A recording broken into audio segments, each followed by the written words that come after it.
Hey, Kyle with Piedmont Yaupon Tea here. I'm transplanting a couple more of my basal shoot cuttings from last year. And I thought of, when I first started transplanting, my biggest question was, how do I know my plants are ready for transplant?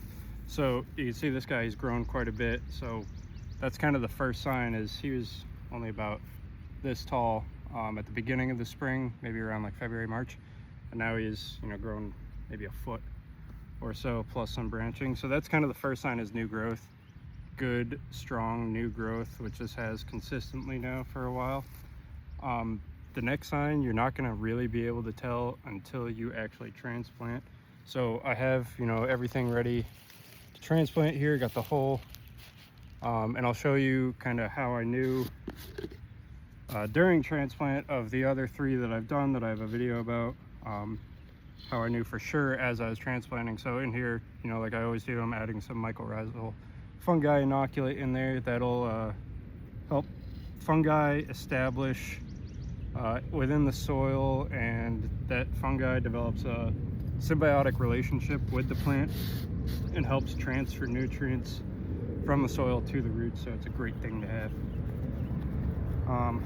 But here you'll see how you can tell. So first, make sure you water this before you try to transplant it. And I'm just going to push up from the bottom, and this is how you can really tell. It kind of, the soil stays together as I push it out, and as I pull it out, you'll see all those roots that are starting to kind of wrap around. That's the perfect sign that this is absolutely ready for transplant now. I got my whole little tube here, so I'm going to fill it in before I put this guy in here. But yeah, those roots, you kind of break them up to have them spread out as you put them in, and then you pile the dirt around it, pack it in there nice and firm so it's not going anywhere. But yeah, once you pull your plant out of the pot and you see all those roots, that's how you know you're doing the right thing, and your plant is more than likely going to do well in its new home. And this is true for Yaupon.